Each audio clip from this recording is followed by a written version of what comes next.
Hello again, everybody, and welcome to another episode from Half Century of Collecting Sports Cards. Today we're going to go through another SGC reveal. This is from the same order when I sent 77 cards in about a month ago, and we did go through the 71 vendings that I had sent in, some of the return there, as well as a few other cards. Today what I want to do is go through pre-war, or specifically pre-World War I cards that I sent in, with the exception of a couple of Caramelo Deportivos that I also sent in. And the reason I want to do that today is because I've just seen this card on YouTube a few times here in the last day or two, and that is from Jumanji. At least that's what the handle looks like, but it's Jay Mangini, from John Mangini, who purchased this card in the last year. And it's the only one I've ever seen on YouTube or anywhere else. And so I guess I wanted to do this one today. It's the Caramelo Deportiva of the 46-47, which is a lot lesser quantity than the 45-46 of Martin Dihigo. And this one came back at 2.5. And when I got it back, I thought at the time that it was terribly undergraded. I thought this card just was really nice. Corner-wise, not bad centering-wise. I know it's missing a little gloss, but I thought it might be good enough to get in that range of the highest PSA or SGC Dihigo ever graded, which is a 6. There's been one of each, one SGC, one PSA 6. And the next highest after that is a 3.5. There are 2 SGC 3.5s. and one PSA 3.5, and then after that, it's all 2s or less. In total, what is there? There's 23 SGCs and 14 PSAs. That's it. 19 of the 23 SGCs are 2 or less, and 12 of the 14 PSAs are 2 or less. And I thought this one just was really nice, but now I think I know why it got a 2.5 after seeing Mangini's card. He had a 1 on his, but the one thing that it had was a really nice intact back. The coloring is bold black, basically, of the writing, and mine looks really faded. And I don't know if that means it was in an album, because how they came, this is the year before, but they came, you'd buy this album for 5 cents, and then the cards would come. I'm not sure how they came, but I think they came with the candies, the caramel candies, and then people would just paste them in the album. And if they were pasted in the album and taken out, it probably, either you're going to get some stains or tears, or in this case, just a lot of fading. And I'm guessing it's that fading that led to me getting a 2.5 on this card. I don't think it takes anything away from the look of the card. I think it's just a beautiful looking card, but it is probably why it got a 2.5. And that card, I've heard people say SGC is a $15 flat fee. That is not actually the case. This one costs $250 to grade, because higher valued cards still do cost more, not near in the range that PSA goes up on their tiers. I was looking, I think it would cost $600 or more to grade through PSA in this card, but it still did cost $250 to grade, which is why I didn't send a lot of my higher value cards, as you're gonna look through this. But let's keep going. This one here is actually from this 45-46 era, and this is a Raymond Brown that I sent in. And like most of the cards, it got a 1. 55 out of the 60 SGC and 55 out of the 58 PSA cards that have been graded of this one have come out at 2 or less. So just tough to get in higher grades. And again, it's because it's paper thin. It was put into albums, and you can see it loses, like this one, a lot of the back when that happens. But still, Hall of Famer, and the only way you can get this Hall of Famer, this card, is in that rare Caramelo Deportivo. So I'll keep going. Now we're going to go into our pre-World War I cards. And this is a 1888 Allen and Ginter card of probably the best 19th century catcher. Buck Ewing. And I got a 1.5, probably because of that little stain up there. The back, like gluish marks, probably was glued into something as well. Next card out of here is a 1895 male cut plug. So this came with tobacco of Tommy McCarthy. Good outfield at the time. This one gets a 1, which is where it should be. You can see some paper loss on the back. These are black backs, and you see for my next one here, I just get an authentic, and that's because the back was ripped so much coming out of the album. All the black is gone. There's even a little hole that comes out. This one ended up, I mean, these are pretty thick cardstock, and this one ended up basically paper thin.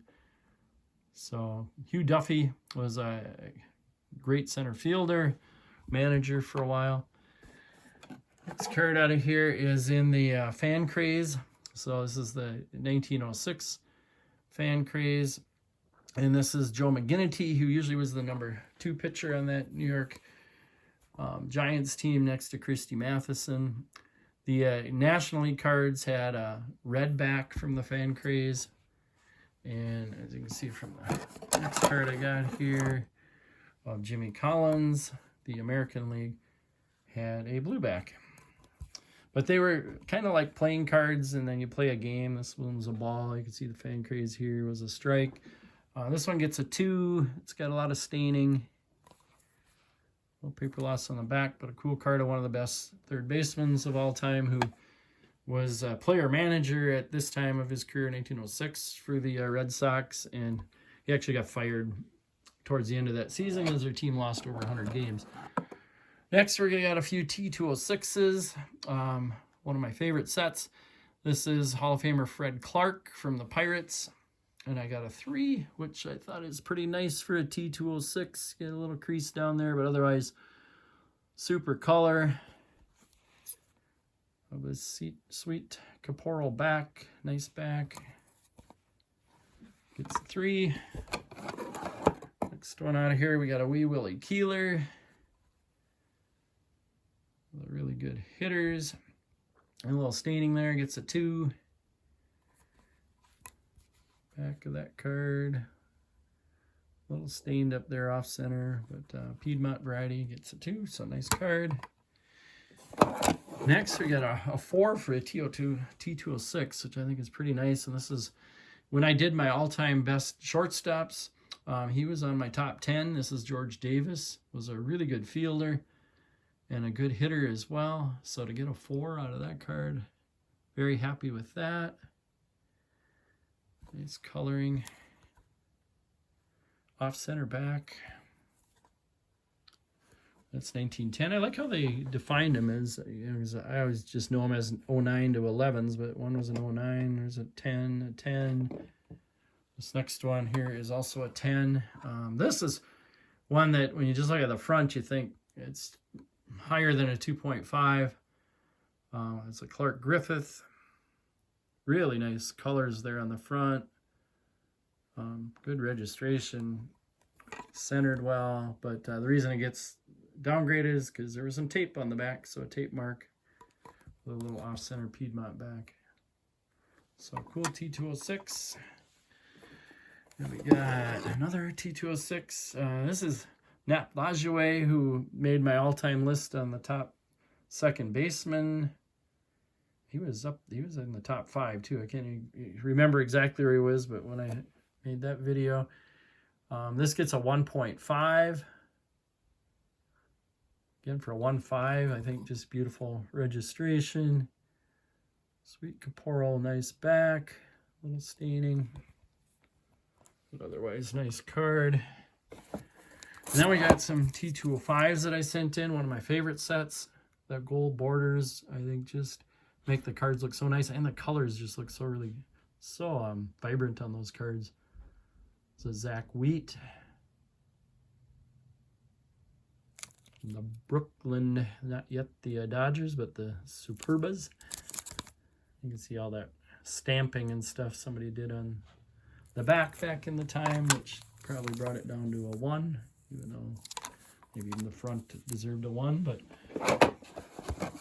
card in here. We got another T205, and this is this is the Joe Tinker from that double plate combination of the Cubs. This one's a really nice front. Ended up with just a 1.5, mainly because it's got a big tape mark on the back. These cards are so cool, though. They actually talked about the player, gave a little bit of stats. First cards, I think, that did that. 1911. And then we do have a Frank Chance. So I've got Johnny Evers card is a T206 that I've got out of that double play combo. This one gets a 2.5, so a little higher. Yeah, did that one? That one's got a pretty nice back. That's probably why I got the 2.5. Because I think the front of the Tinker is actually a little better than the Chance. And then the last one I got in here to show you is a Cracker Jack card. Again, one of my favorite sets of all time, the Cracker Jacks. This one's just a 1, but probably because it's got the caramel stains. But man, if you got Cracker Jack cards, wouldn't you want Cracker Jack caramel stains? I mean, that to me is almost the way I want those cards. Very cool. Grover Cleveland Alexander. You'll see this card again when I'm going to have to get way down. And you can tell it's a 15 because the back is upside down from the front. The 14s, like I showed in that Ray Schalk before in a different video, is the same direction. That's what makes it a 14. But you'll see this card when I probably get down in my top 50, I'm going to guess, cards of all time. And then probably when I get to my greatest pitchers of all time, he's got a good chance to get that list. On that list as well. So Grover Cleveland Alexander Cracker Jack card. So that's all I'm going to show today. Next time we do the SGC reveal, we'll probably get into the pre-World War II cards, between World War I and World War II cards. But that's it for today. Thanks for watching.